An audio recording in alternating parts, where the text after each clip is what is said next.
di SS juga direkod juga ya? Oh, Ini Bu, dua-duanya. ini Bu, kemarin Hmm. masih belum beli yang pro. Ini urunan anak-anak. Oh. Oh, itu ya. Karena memang harus beli. Memang harus beli. Baik, silakan. Mbak, eh, Dilihat dulu. masih Dianu, Mbak Yuli? Eh, masih ingat.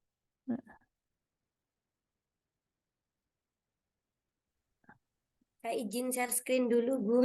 Oke.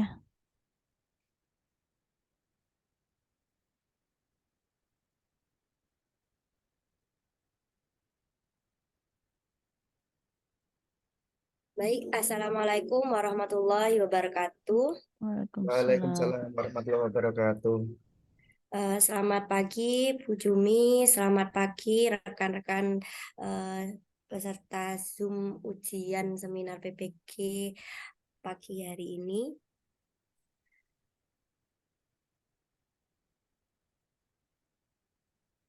Terima kasih saya sampaikan sudah memberikan kesempatan bagi saya untuk memaparkan seminar pendidikan profesi keguruan bertema inovasi dan paradigma guru terhadap makna guru.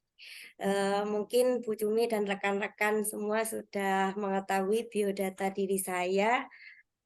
Saya berasal dari kelas PGSD 01. Setelah saya mengikuti PPG selama 2 semester yang saya tempuh dengan jumlah mata kuliah sebanyak 13 mata kuliah, saya memperoleh banyak sekali pengalaman bermakna yang sudah saya refleksikan dalam mata kuliah seminar PPG. Dan ada 2 mata kuliah yang saya rasa paling bermakna, memberikan pengetahuan banyak bagi diri saya, yaitu mata kuliah prinsip pengajaran dan asesmen yang efektif di sekolah dasar dan mata kuliah pembelajaran berdiferensiasi. Pembelajaran berdiferensiasi sangat penting dipelajari, terutama bagi guru dan calon-calon guru, karena pembelajaran berdiferensiasi adalah usaha untuk menyesuaikan proses pembelajaran di dalam kelas untuk memenuhi kebutuhan belajar peserta didik dengan memetakan kebutuhan belajar.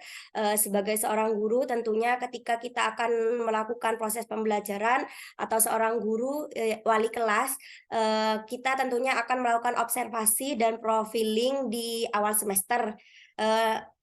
Bagi saya, ketika saya akan melakukan pembelajaran ketika PPL kemarin, sebelum mengajar tentunya akan melakukan observasi dan profiling terhadap peserta didik di dalam kelas tersebut.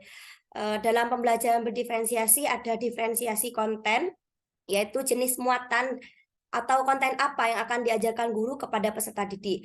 Di dalam sebelum mengajar tentunya kita akan melakukan asesmen diagnostik terlebih dahulu agar kita mengetahui sejauh mana pengetahuan peserta didik terhadap materi yang akan kita ajarkan. Ketika kita sudah mengetahui sejauh mana tingkat pengetahuan peserta didik, kita akan melakukan diferensiasi proses, yaitu proses yang mengacu bagaimana peserta didik akan memahami apa yang akan mereka pelajari, atau dalam merencanakan modul, guru akan memilih metode dan model pembelajaran yang akan digunakan yang telah disesuaikan dengan karakteristik materi dan karakteristik peserta didik. Dalam pembelajaran berdiferensiasi juga ada diferensiasi produk, yaitu hasil pekerjaan peserta didik setelah mempelajari materi pelajaran.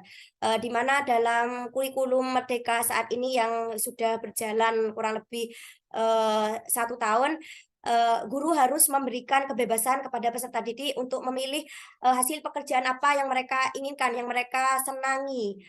Jadi tidak ada tekanan bagi peserta didik harus harus mengerjakan tugas yang seperti ini. Jadi peserta didik diberikan pilihan terkait produk-produk apa yang mereka inginkan dan telah disesuaikan oleh guru. Mata kuliah selanjutnya yaitu ada prinsip pengajaran dan asesmen yang efektif di sekolah dasar.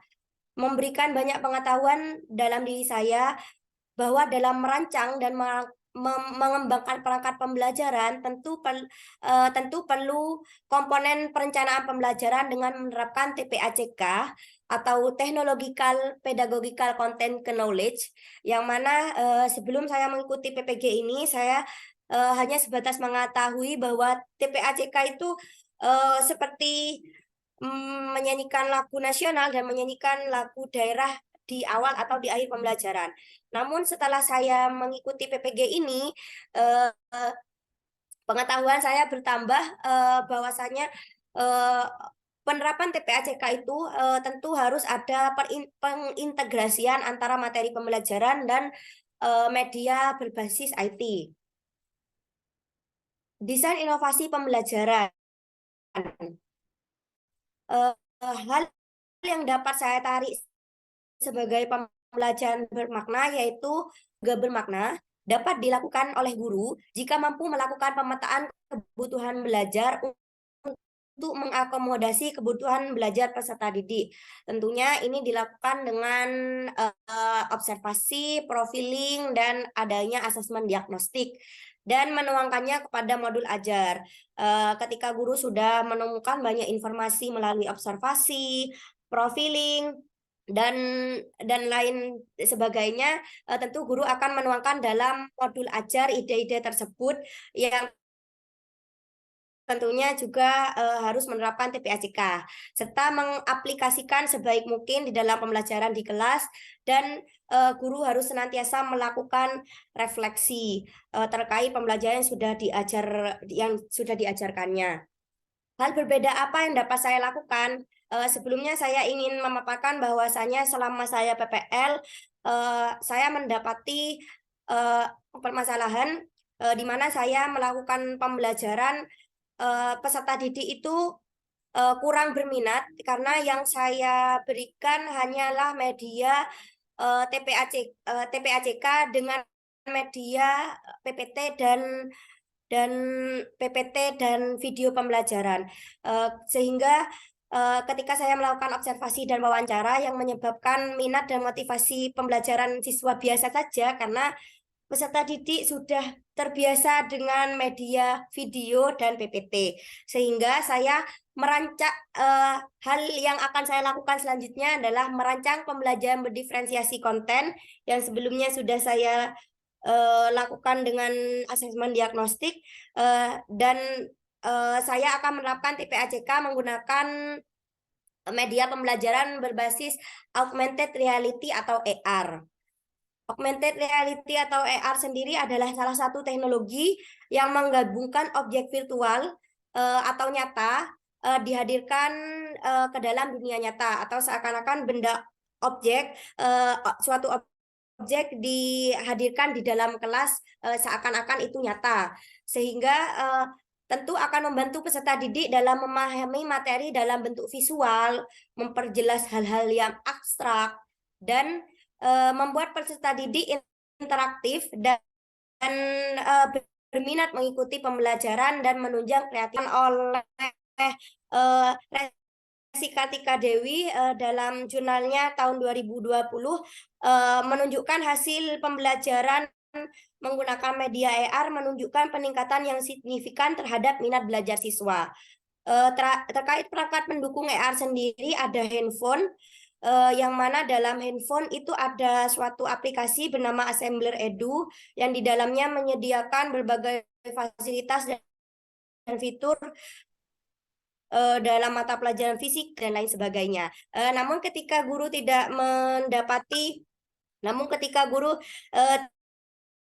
materi atau konten yang ada dalam aplikasi Assembler Edu tersebut, guru tentunya harus inovatif untuk membuat sendiri.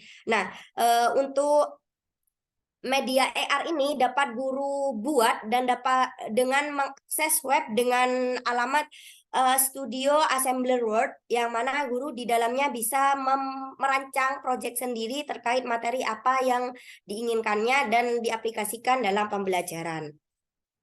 Rencana tindak lanjut yang selanjutnya akan saya terapkan yaitu saya akan melakukan asesmen diagnostik, observasi, dan profiling terlebih dahulu dan menyusun modul ajar dengan diferensiasi konten dengan menerapkan TPACK menggunakan media AR.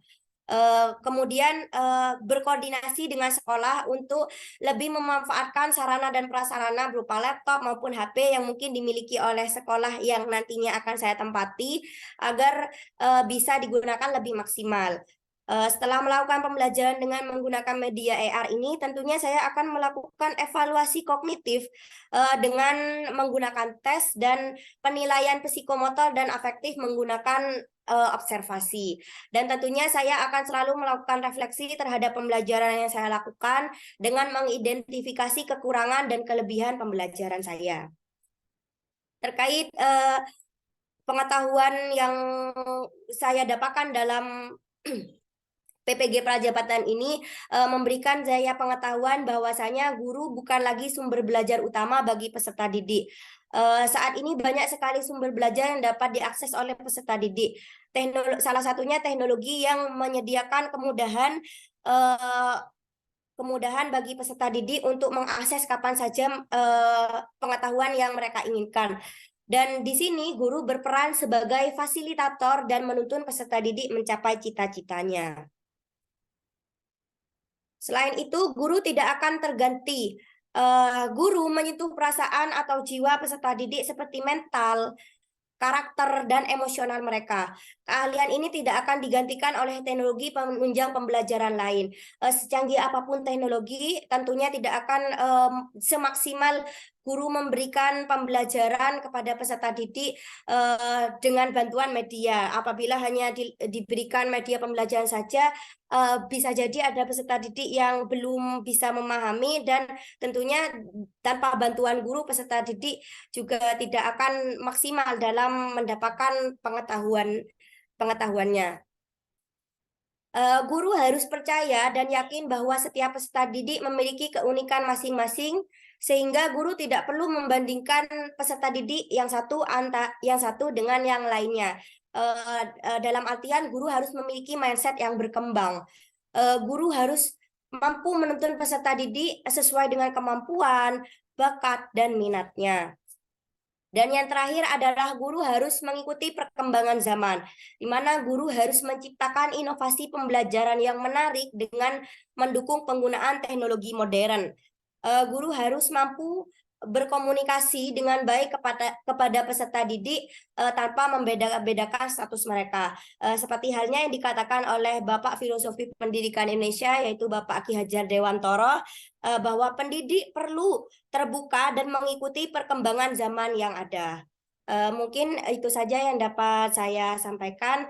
Kurang lebihnya saya ucapkan terima kasih. Wassalamualaikum warahmatullahi wabarakatuh.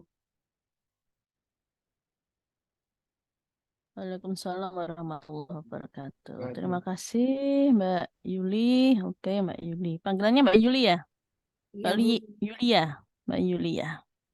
Oke, Mbak Yulia mengangkat terkait ini ya, diferensiasi ya? Diferensiasi konten dan TPACK, Bu. Diferensiasi konten dan TPACK. Kan ada banyak diferensiasi ya. Iya, Ada Bu. proses, konten, produk, dan lingkungan belajar ya. Iya, Bu. Oke. Kenapa Mbak Yuliati mengambil diferensi yang hanya ini saja, kok tidak semuanya? Sebelumnya saya mengintegrasikan diferensiasi konten dan TPACK dalam perencanaan modul ajar karena dalam merancang modul ajar tentunya kita harus mengetahui sejauh mana pengetahuan peserta didik, Bu. Jadi saya tentunya dalam melakukan pembelajaran dengan pembelajaran berdiferensiasi itu diferensiasi konten, proses, dan produk itu ketiga-tiganya tidak dapat dipisahkan sehingga dalam pembelajaran tentunya pasti tidak akan berfokus pada diferensiasi konten saja, namun di dalam materi yang saya paparkan tadi, saya mengangkat diferensiasi konten karena hal tersebut terintegrasi dengan penerapan TPACK yang saya terapkan dengan penggunaan media AR. Seperti itu, Bu. Sedangkan dalam pembelajaran sendiri, saya pernah menerapkan pembelajaran berdiferensiasi itu, saya menerapkan pembelajaran berdiferensiasi proses dan produknya. Seperti itu, Bu. Oke.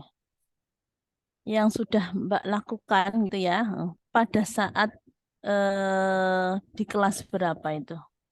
Saya melakukan pembelajaran berdiferensiasi itu di kelas 4, Bu, pada saat PPL 2. Hmm? Saya mengambil mata pelajaran IPAS bab 8, membangun masyarakat beradab, topik norma dan adat istiadat. Dalam pembelajarannya saya menerapkan diferensiasi proses dengan model pembelajaran berkeliling stasiun, Bu. Jadi stasiun-stasiun yang dituju oleh peserta didik itu sudah disesuaikan dengan gaya belajar peserta didik. Di kelas tersebut ada dua gaya belajar yang dominan dimiliki peserta didik, yaitu gaya belajar kinestetik dan gaya belajar audiovisual. Sehingga dalam stasiun yang dituju oleh peserta didik itu bisa memenuhi kebutuhan belajar mereka. Sehingga yang kinestetik itu saya sediakan, yang audiovisual saya sediakan video di dalam laptop, yang mana nanti produknya mereka akan menceritakan kembali terkait norma dan adat istiadat yang sudah ditampilkan dalam video yang saya sediakan. Sedangkan untuk yang kinestetik itu saya berikan kesempatan bagi mereka untuk bermain peran terkait permasalahan norma dan adat istiadat yang sudah saya sediakan juga. Seperti itu, Bu. Oke, apa tadi yang dimaksud stasiun? Stasiun itu stasiun real apa stasiun yang Stasiun hanya di dalam kelas, Bu. Jadi, kelas? Oke. nggih. Itu pembelajaran apa, Mbak? Makna dari stasiun itu apa? Per regu atau bagaimana? Per kelompok, Bu. Jadi per kelompok yang memiliki gaya belajar yang sama dan tentunya sudah saya juga atur dengan tingkat pengetahuan yang beragam. Jadi saya arahkan menuju stasiun yang sesuai dengan gaya belajar mereka. Nanti mereka akan belajar dengan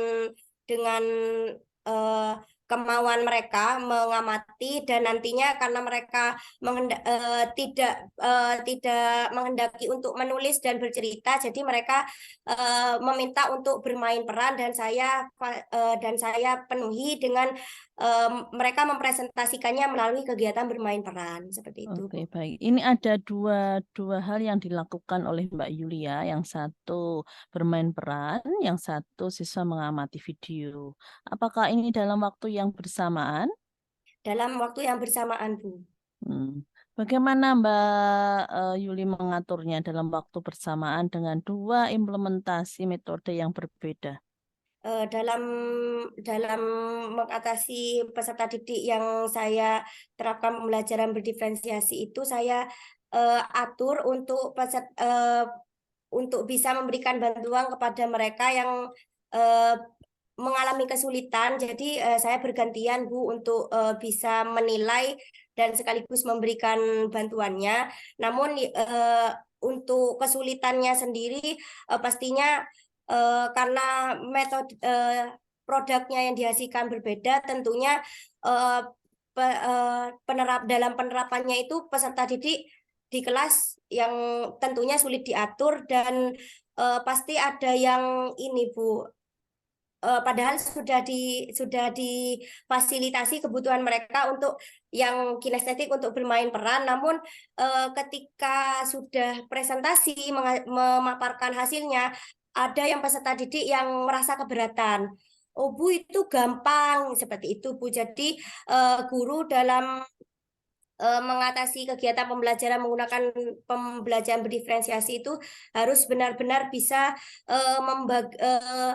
menempatkan diri untuk memberikan bantuan kepada peserta didik yang merasa masih Oke, kesulitan dalam oke. pembelajaran. Proses menempatkan dirinya, bentuk realnya seperti apa? Yang satu kan menggunakan bermain peran, yang satu menggunakan video.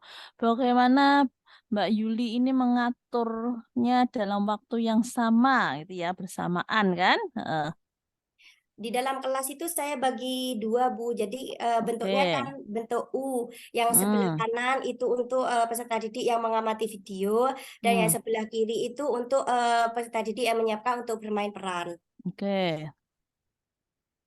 Terus apakah ketika ini ya, ketika yang satu bermain peran, yang satu mengamati video, ya, efektif nggak ya seperti itu? Artinya dalam satu ruangan gitu ya, dengan satu guru. Eh, Jika dikatakan efektif, eh, ternyata peserta didik ketika memaparkan hasil masih berdasarkan hasil penilaian dan observasi yang sudah saya lakukan itu Sebelum, ternyata mohon efek. maaf, sebentar. Iya, Sebelum Bu. tidak sampai pada hasil dulu, pada proses dalam suatu kelas. Misalkan saya sebagai siswa, saya akan tertarik dengan video itu. Artinya fokus saya pasti akan terbagi, ya, Iya, ya Bu. kan? Terbagi. Oh, yo lihat video, ya juga bermain peran. Jadi terbagilah gitu, nggak fokus gitu ya. Pastinya hasil ini sebuah hasil kan berangkat dari sebuah proses gitu ya. Ada beberapa teori yang menyatakan kalau input dan prosesnya bagus maka hasilnya juga bagus. Nah, ini sekarang di tengah-tengahnya ya istilahnya diferensi proses gitu ya. Dan diferensi proses ini bukan hal yang mudah ketika seorang guru harus menerapkan dengan gaya belajar anak-anak yang tadi sudah diidentifikasi pastinya ya. Satunya gaya belajar kinestik, yang satunya gaya belajar audiovisual. Nah, di tengah-tengah mengimplementasikan itu loh, Mbak. Bagaimana Mbak ini istilahnya ya membuat strategi gitu ya, biar dua hal yang berbeda ini tetap fokus pada ininya masing-masing. Strateginya masing-masing. Setelah saya memaparkan tujuan pembelajaran itu, saya menerapkan menyampaikan langkah-langkah pembelajaran dan eh, ketika peserta didik memahami langkah-langkah yang saya jelaskan, saya memberikan kesepakatan kelas, Bu. Jadi saya sudah memikirkan mungkin nanti ketika dibagi dua pasti peserta didik ramai. Jadi saya buat kesepakatan, Bu. Saya buat kesepakatan kelas agar peserta didik bisa mengikuti pembelajaran itu dengan tertib. Jadi kan ada dua kelompok besar di dalam dua stasiun itu, sehingga peserta didik saya hadapkan berbeda karena tempatnya berbeda-beda, jadi fokusnya berbeda-beda, Bu. Tidak dapat dipungkiri kalau untuk efektivitas pembelajarannya sendiri dalam pembelajaran itu ramai, tapi ramainya itu karena kegiatan kelompoknya masing-masing, Bu. Yang Oke. satu ramai menanggapi Hmm. video, yang satu ramai bagaimana nanti mempresentasikan kegiatan bermain perannya seperti itu. Apa yang dilakukan oleh Mbak Yuli pada saat seperti itu? Yang saya lakukan adalah memberikan arahan kepada peserta didik yang mungkin kelompok yang bermain peran itu mungkin ramai, bisa disepakati untuk bisa memelankan suaranya agar yang peserta didik yang mengamati video juga sebenarnya sama-sama ramai, Bu. Cuma saya sama-sama dua kelompok tersebut sama-sama saya berikan arahan untuk bisa lebih memelankan suaranya gitu, Bu. Ya. Baik, Mbak Yuli, terima kasih. Saya kira cukup dilanjutkan oleh tampilan berikutnya. Terima kasih, Bu Jumi. Oke.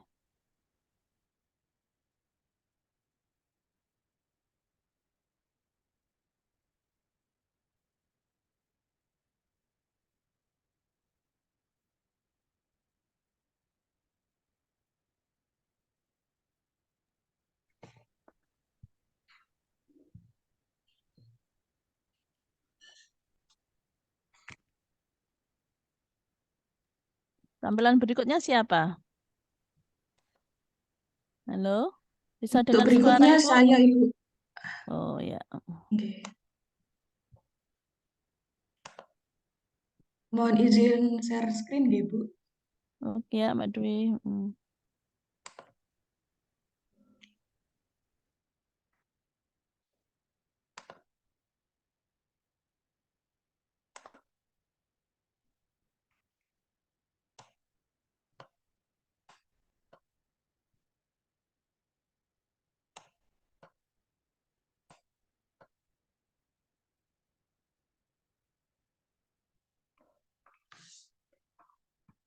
Apa sudah bisa terlihat nggih share Sudah. screen-nya? Sudah, Mbak. Udah, silakan Mbak. Bismillahirrahmanirrahim. Bisa dimulai, Bu. Bisa, silakan. Iya. Bismillahirrahmanirrahim. Assalamualaikum warahmatullahi wabarakatuh. Waalaikumsalam warahmatullahi wabarakatuh. Selamat pagi Bu Jumi dan selamat pagi semua teman-teman PGHJ 01 PBG Prajabatan Universitas Jember. Pada acara seminar pendidikan profesi guru pada hari ini, saya ingin menyampaikan beberapa poin, yakni yang pertama terkait best practice atau pengalaman paling bermakna selama saya mengikuti mata kuliah PBG Prajabatan di Universitas Jember. Dan yang kedua terkait desain invensi atau desain inovasi dari mata kuliah yang nantinya saya pilih sebagai desain implementasi dan selanjutnya rencana tindak lanjut yang ingin saya implementasikan di sekolah. Baik, yang pertama yaitu best practice atau pengalaman paling bermakna. Dari 13 mata kuliah yang pernah saya pelajari di sini, saya tertarik dengan mata kuliah pembelajaran sosial emosional, di mana pada mata kuliah pembelajaran sosial emosional tersebut, kita sebagai calon guru profesional diajarkan tentang bagaimana cara mengolah emosi dan berinteraksi sosial dengan orang lain. Jadi, kita sebagai calon guru profesional juga bisa mengajarkan kepada peserta didik kita bagaimana cara kita mengolah emosi ketika berada di lingkungan sekitar. Pada mata kuliah ini, saya memilih topik pertama yang bahas tentang kompetensi sosial emosional berdasarkan kerangka kolaboratif for academic, social, and emotional learning. Pada topik ini ada 5 jenis kompetensi sosial emosional yang bisa diimplementasikan oleh calon guru kepada peserta didik di sekolah nantinya. Nilai-nilai yang didapatkan selama mempelajari mata kuliah pembelajaran sosial emosional di sini adalah saya sebagai mahasiswa dapat memahami tentang bagaimana cara memahami kompetensi sosial emosional sehingga dapat diterapkan di lingkungan kelas, sekolah maupun masyarakat. Saya juga mempelajari kompetensi sosial tersebut serta menyalurkannya kepada peserta didik nantinya sehingga peserta didik diharapkan bisa menerapkan pembelajaran sosial emosional yang telah saya pelajari. Selanjutnya, terkait desain invensi atau desain inovasi pada mata kuliah pembelajaran sosial emosional yang saya pilih adalah menerapkan kompetensi sosial emosional yang akan dilaksanakan dengan memilih salah satu ruang lingkup pembelajaran sosial emosional serta kompetensi sosial emosional yang sesuai untuk diterapkan di lingkungan sekolah. Yang selanjutnya, saya menyusun rencana tindak lanjut yang disesuaikan dengan tujuan pembelajaran sosial emosional yang telah dipilih nantinya. Pada desain invensi atau inovasi di sini, saya memilih desain terkait kegiatan One Day Zero Plastic. Di mana latar belakang saya memilih desain ini adalah pertama berangkat dari sebuah permasalahan yang dihadapi di dunia, khususnya di Indonesia, terkait sampah plastik, bahwa sampai saat ini sampah plastik itu masih menjadi salah satu problem atau permasalahan PR yang sangat sulit untuk diatasi. Seperti halnya mengutip dari penelitian dilakukan oleh Genbig pada tahun 2015 yang menyatakan bahwa di Indonesia itu termasuk pada negara yang menyumbang sampah plastik terbesar kedua di dunia. Posisi Indonesia di sini berada di bawah Tiongkok dan total sampah yang dihasilkan di Indonesia mencapai 3,20 juta ton atau 10% dari timbunan sampah. Nah, berdasarkan referensi yang saya dapatkan dari Ministry of Environment and Forestry Republik of Indonesia atau Kementerian Lingkungan Hidup dan Kehutanan, Oleh karena itu pada desain inovasi ini saya ingin membahas tentang ingin melaksanakan tentang bagaimana mengimplementasikan suatu metode atau hal yang bisa diimplementasikan di sekolah yang berkaitan dengan bagaimana cara kita untuk mengurangi limbah plastik yang ada di sekolah tersebut. Selanjutnya terkait rencana tindak lanjut. Rencana tindak lanjut yang akan saya implementasikan ketika melaksanakan pembelajaran sosial emosional pada sebuah instansi nantinya adalah saya menentukan pemilihan kompetensi pembelajaran sosial emosional yang akan dikembangkan, yakni kompetensi kesadaran diri atau self-awareness, di mana ruang lingkupnya adalah budaya sekolah di SDN Kaliwin 4 Jember, tempat saya melaksanakan PPL dengan menggunakan teknik one day zero plastik. Jadi konsepnya adalah 1 hari di sekolah bebas dari sampah plastik. Pihak-pihak yang terlibat pada pelaksanaan desain intervensi atau inovasi di sini, yang pertama ada kepala sekolah sebagai koordinasi berbagai kegiatan yang terkait dengan konsep implementasi desain ini. Yang kedua ada guru kelas sebagai penanggung jawab pada masing-masing kelas di sekolah.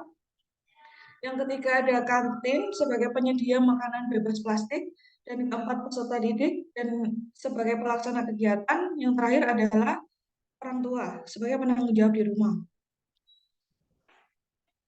Selanjutnya terkait penjelasan tentang apa yang dilakukan guru.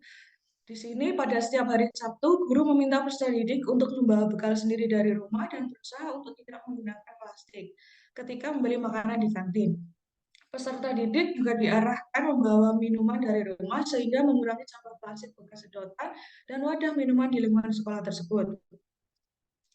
Tujuan dari pelaksanaan teknik ini yaitu untuk membantu peserta didik memiliki kesadaran diri tentang bahaya sampah plastik yang semakin mengancam kebersihan baik di darat maupun di laut.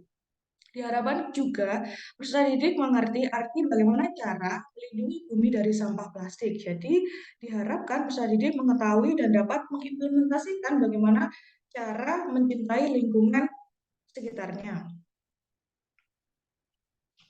Dari desain inovasi atau invensi yang ingin saya terapkan di situ, ada hambatan yang mungkin bisa terjadi. Yang pertama, kantin sekolah yang masih menggunakan bungkus makanan sekali pakai. Dan yang kedua, peserta didik yang kurang motivasi untuk membawa bekal dari rumah, serta kurangnya dukungan orang tua juga terbatasnya sarana dan prasarana sekolah untuk mendukung program One Day Zero Plastik ini.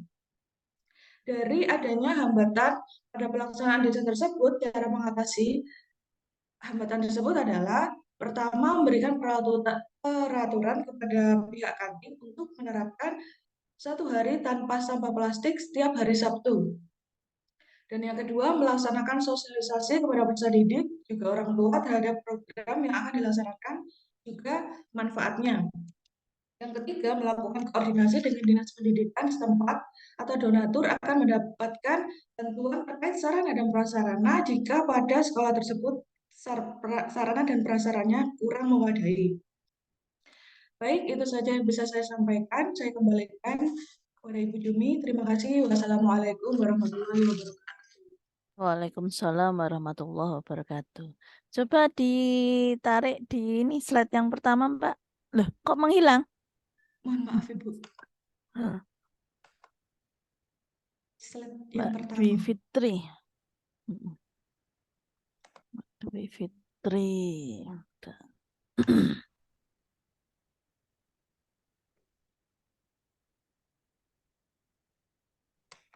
Dwi Fitri ya.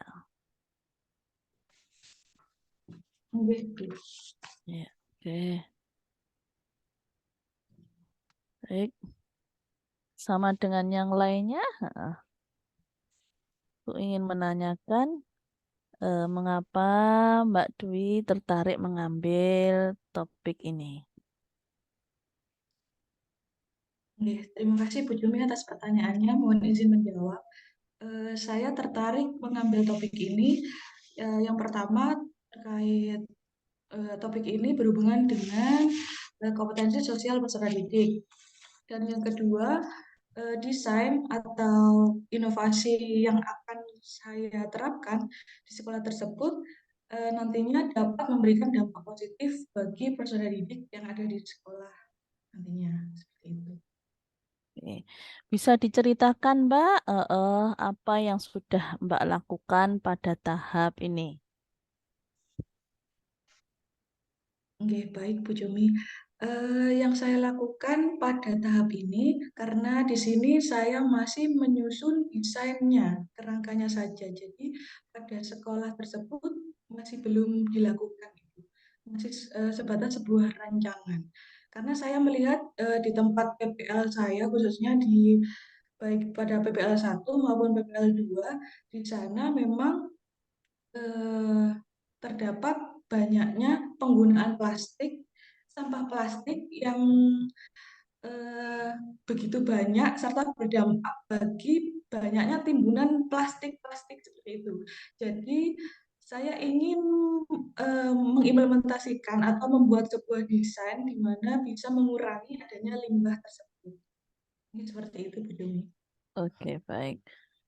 Kemudian hubungannya ini ya, setelah ada limbah gitu ya, limbah plastik. Ini di sekolah atau di mana ya limbahnya? Di sekolah, sampah Hmm. plastiknya. Oke ya, sampah plastik gitu ya, sampah plastik. Bagaimana Mbak Dwi ini menyampaikan pada siswa ya, pada siswa bahwa sampah plastik ini sesuatu hal yang istilahnya apa ya, masih ada nilai manfaatnya dan lain sebagainya. Hingga Mbak Dwi ini melakukan sebuah perencanaan atau rancangan atau desain gitu. Oke. Bagaimana cara menyampaikan kepada peserta didik? Mm-mm, mm-mm. Oke. Saya akan menyampaikan kepada peserta didik pastinya terkait pertama mungkin pengetahuan dasar terkait bagaimana cara menjaga kebersihan. Setelah itu saya menyampaikan kepada peserta didik bagaimana cara untuk mencintai lingkungan setempat. Nah, salah satu caranya adalah dengan cara meminimalisir atau mengurangi penggunaan sampah plastik. Seperti itu, Bu Jumi. Caranya gimana meminimalisir sampah plastik itu? Apa anak-anak nggak beli kue-kue yang apa istilahnya yang ada plastik dan lain sebagainya atau bagaimana, Mbak? Mm-mm. Oke, untuk perencanaannya Mm-mm.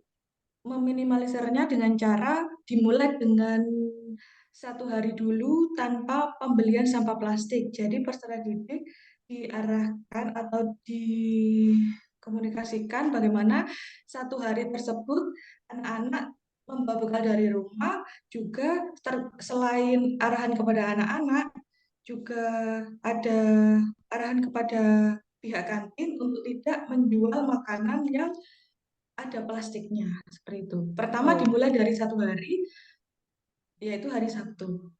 Setiap ini hari kan masih masih rancangan ya, masih ya, rancangan ya. masih Hmm. rancangan. Kenapa hanya pada tahap merancang saja, tidak sampai tahap actionnya?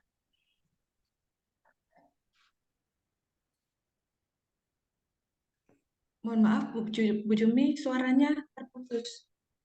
Oke, kenapa? Bisa dengar suara saya?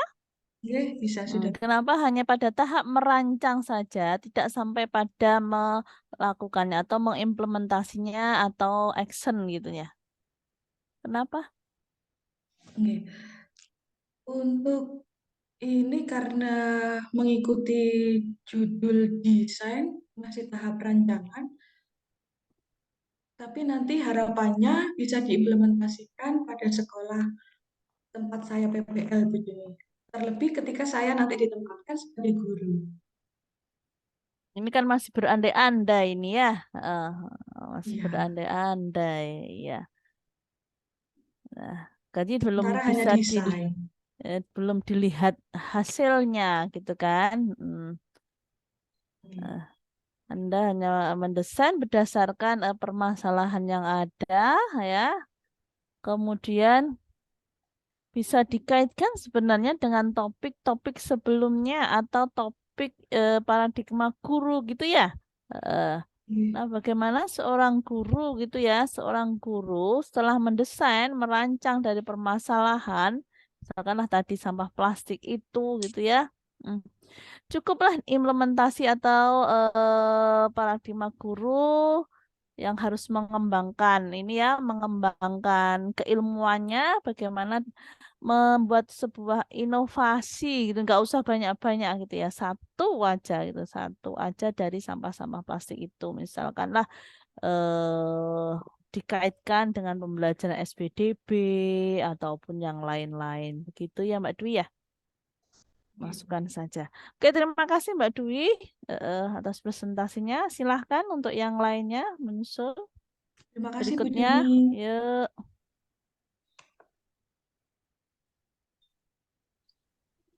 Baik, terima kasih Bu Jumi. Selanjutnya saya. Baik, Assalamualaikum warahmatullahi wabarakatuh. Waalaikumsalam warahmatullahi wabarakatuh.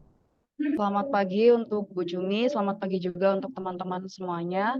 Pagi. Saya Rizka Damayanti, di sini akan memaparkan terkait desain inovasi yang telah saya buat dan juga best practice yang saya peroleh ketika menempuh perkuliahan dalam PPG Prajabatan. Sebelumnya izinkan saya untuk share screen terlebih dahulu.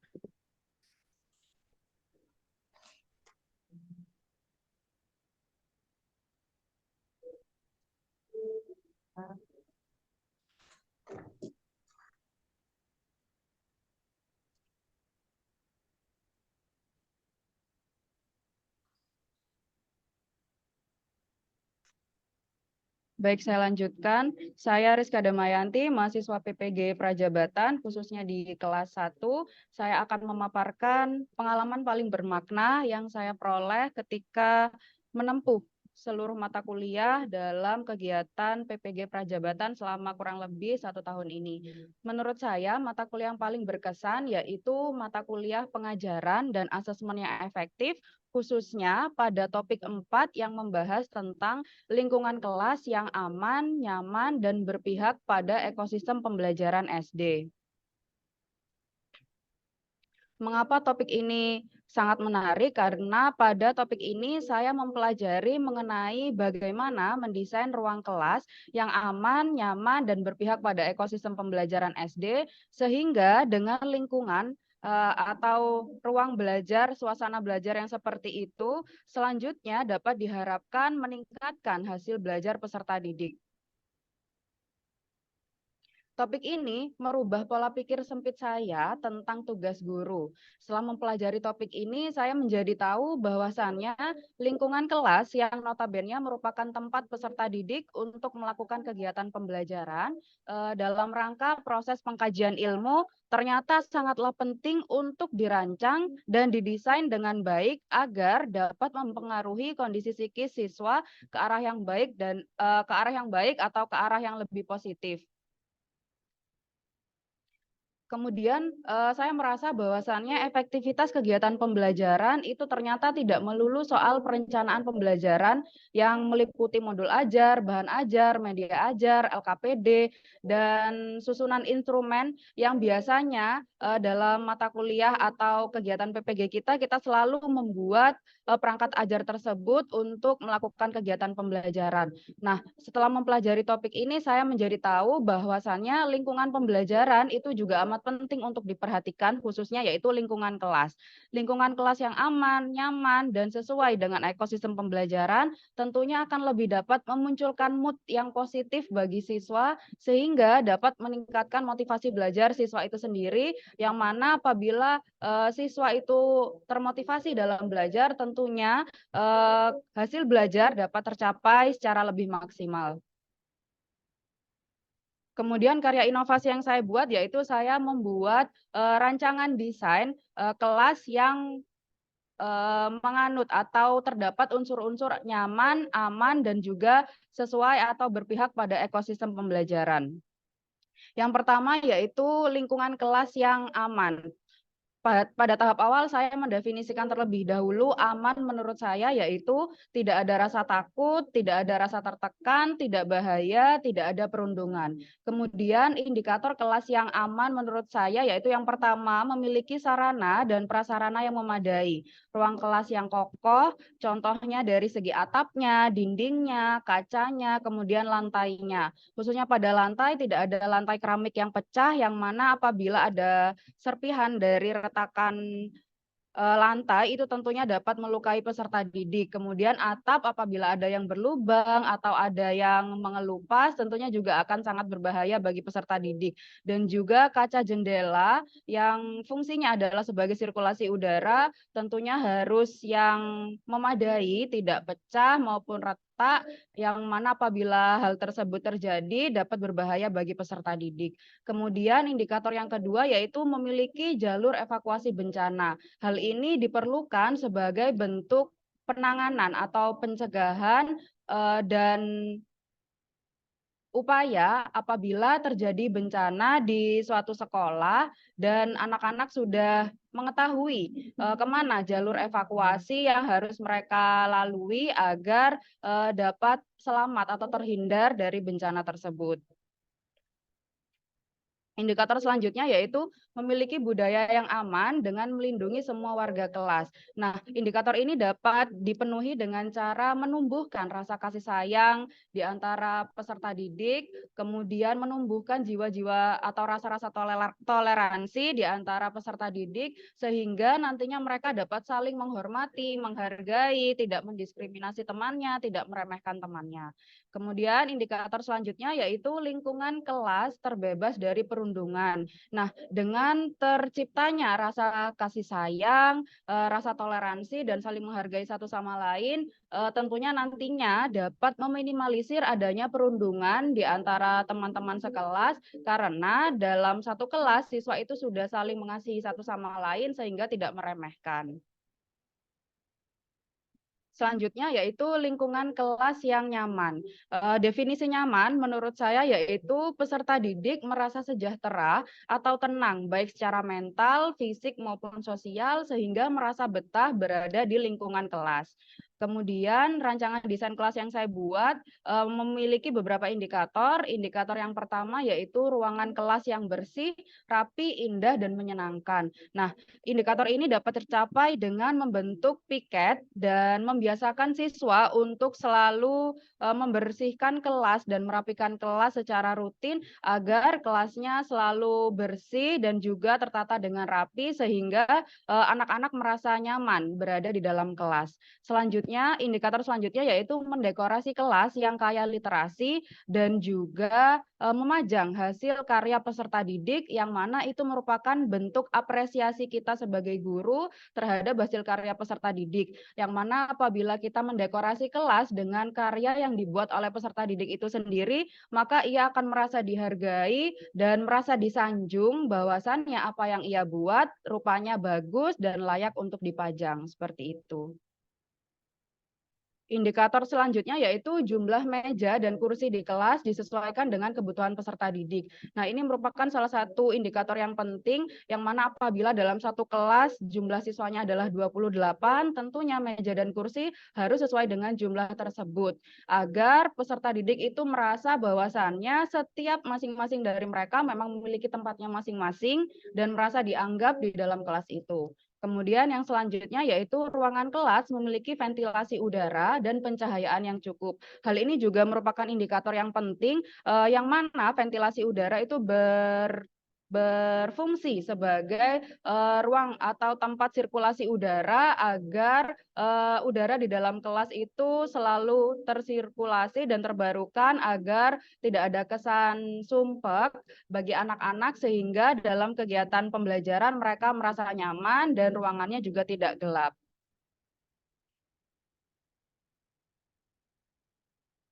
Selanjutnya yaitu lingkungan kelas yang berpihak pada ekosistem pembelajaran. Definisinya menurut saya yaitu usaha guru untuk menyesuaikan proses pembelajaran di kelas untuk memenuhi kebutuhan belajar individu murid. Nah, rancangan desain kelas yang saya buat yaitu meliputi beberapa indikator. Indikator yang pertama, guru menggunakan media pembelajaran yang kreatif, entah itu berbasis teknologi ataupun belajar secara langsung di alam.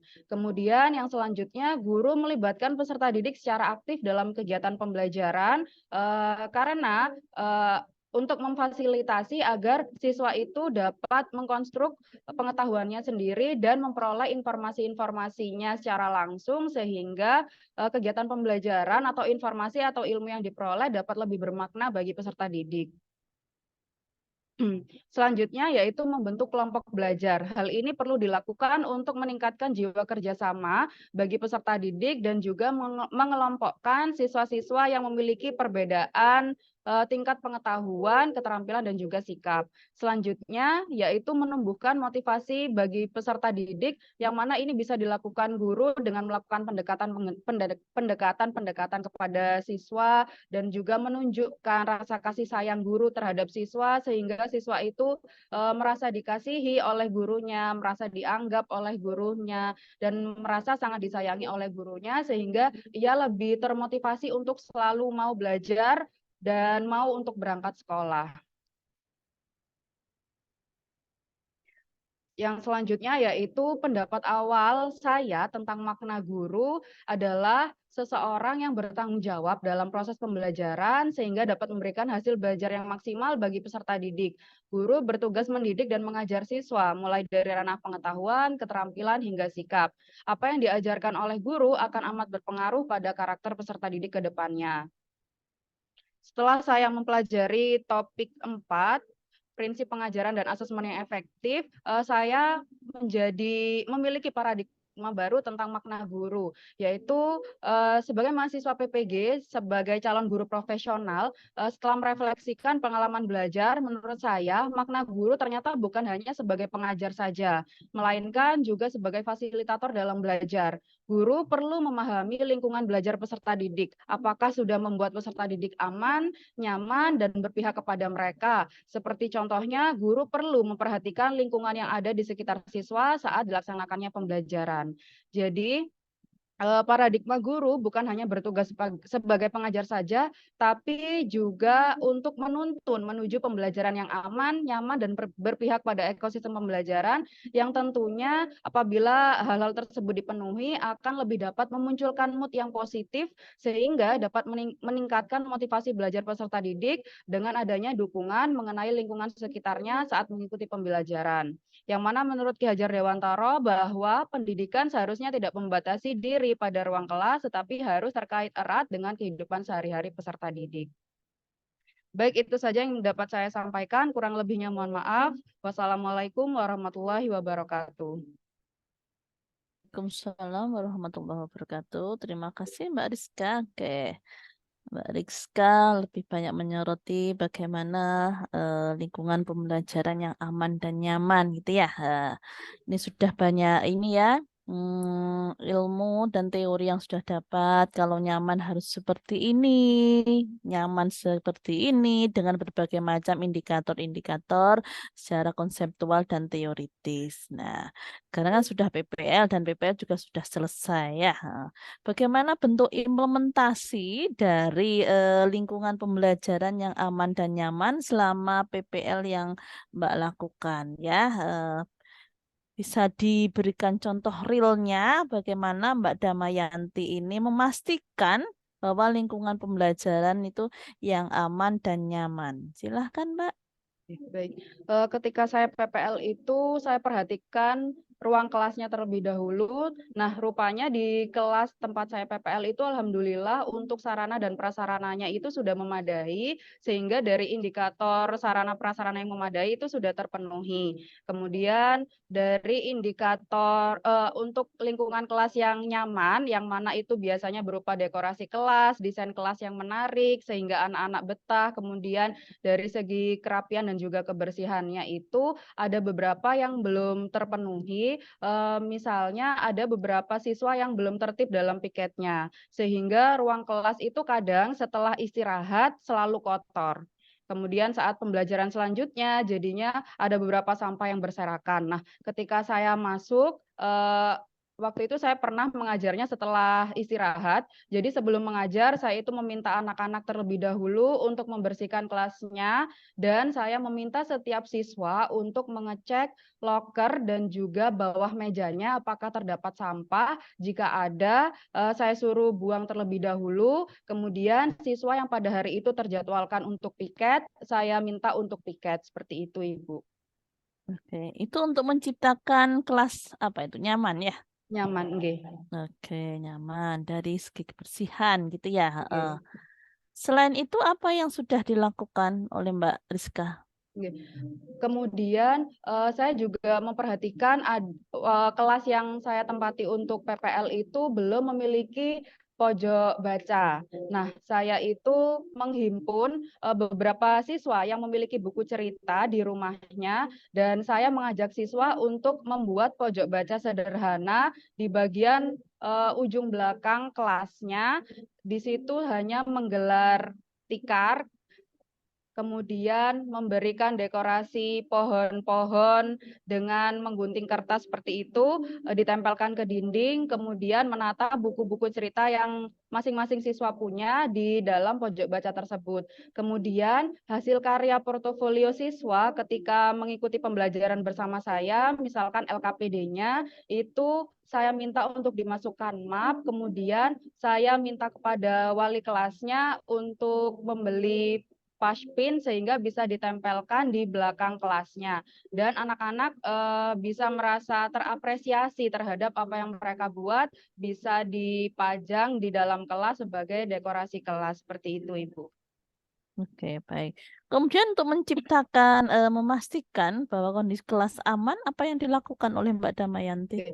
Oke. Nah, untuk aman ini karena dari segi sarana prasarana sudah memadai, saya fokusnya pada tidak adanya perundungan dan menciptakan agar siswa ini saling menyayangi satu sama lain dengan cara membuat perjanjian dan kesepakatan kelas bersama, yang mana isi perjanjiannya itu setiap siswa diharuskan menuliskan bahwa dirinya berjanji tidak akan meremehkan teman yang ada di kelasnya, sehingga selanjutnya siswa itu berusaha untuk tidak mengingkari janjinya yang sudah ditulis bersama, dan lembaran kertasnya itu saya bawa. Seperti itu, Ibu. Oke, baik. Apa yang sudah dilakukan oleh Mbak Damayanti ya, menciptakan dan memastikan bahwa lingkungan belajar nyaman dan aman. Bagaimana hasilnya, Mbak? Oke, untuk hasilnya saya rasa sudah cukup baik karena dengan apa yang saya lakukan, contohnya dengan membuat kesepakatan dan perjanjian bersama, itu ketika saya mengajar di PPL, siswa itu lebih kondusif dan sudah tidak ada yang saling ejek dengan temannya. Biasanya kan ada yang mengolok-ngolok nama orang tuanya, atau misalkan Oke. ada temannya yang mengerjakan lama itu diejek, seperti itu. Nah, dengan adanya perjanjian itu, siswa sudah saya lihat ketika pembelajaran saya sudah tidak ada hal-hal seperti itu lagi terjadi. Kemudian ketika jam istirahat, siswa juga sudah lebih bisa menjaga kebersihan dan bertanggung jawab pada tempat duduknya masing-masing. Nah, kemudian saya juga membuat peraturan bahwa ketika istirahat, siswa itu tidak boleh makan dan minum di kelas. Jadinya dari kegiatan itu kelasnya itu sudah semakin bersih. Seperti itu, Ibu. Oke. Itu selama PPL ya, Mbak ya? Heeh. Nggih. Oke. Dengan kondisi seperti itu, Mbak, ada tindak lanjut yang dilakukan oleh Mbak Damayanti, tindak lanjutnya seperti apa? Oke, untuk tindak lanjutnya saya itu mengkomunikasikan kepada wali kelasnya, Ibu, terkait hal-hal yang saya lakukan dengan anak-anak, contohnya perjanjiannya. Jadi saya menyerahkan surat-surat perjanjiannya itu kepada wali kelasnya. Kemudian saya juga menyampaikan bahwasannya peraturan terkait makan dan minum tidak boleh di kelas kepada wali kelasnya, seperti itu. Yang mana harapan saya hal tersebut nantinya bisa dilakukan secara berkelanjutan di kelas 4B itu. Oke, baik. Terima kasih Mbak Damayanti atas presentasinya. Oke, saya izin dulu kurang lebih ini ya, 30 menit ya, 30 menit. Karena harus sebentar aja lari di kelas satunya dulu ya. Oke, baik Ibu. Silahkan kalian untuk ngopi-ngopi dulu, nyamil-nyamil dulu atau sarapan dulu ya. Karena ini juga bersamaan dengan Dalajab. Oke, ya. 30 menit nggak lama-lama kok. Kita bergabung Tetap lagi pukul 8.45 berarti Bu. nggak apa-apa, ini tetap nyala aja nggak apa-apa. Oh, Oh, seperti itu. nanti Baik, nanti Bu. mahal nggak ya? Mahal. Oh, mboten Bu. Sudah 1 minggu, Bro. Oh Baru gitu. tadi. Oke, baik. Atau keluar dulu terus nanti nggak apa-apa terpotong rekamannya. Kan maksud saya Bu Kumi apa masih di sini apa di out katanya? Kalau kita out kan lebih hemat ya. Oh, sama saja sepertinya Bu. Cuma ya itu ininya. Hmm, pakai datanya mungkin yang sedot. Oke, baik. Kalau gitu kita out aja dulu ya. Baik Bu. Bergabung lagi Biar pukul hemat. 8.45 ngeten nggih. 8.45 ya. Baik Ya, Bu. ya siap. Assalamualaikum. Waalaikumsalam. Waalaikumsalam. Terima kasih Bu. Terima kasih, Bu. Sama-sama double-double ini ya apa? Tadi malam sampai malam saya yang kelas berapa? Kelas satunya itu. Sampai hampir setengah 11. Mulai sore. Ya, wes, ya. Ibu undur diri dulu ya sebentar. Baik Bu.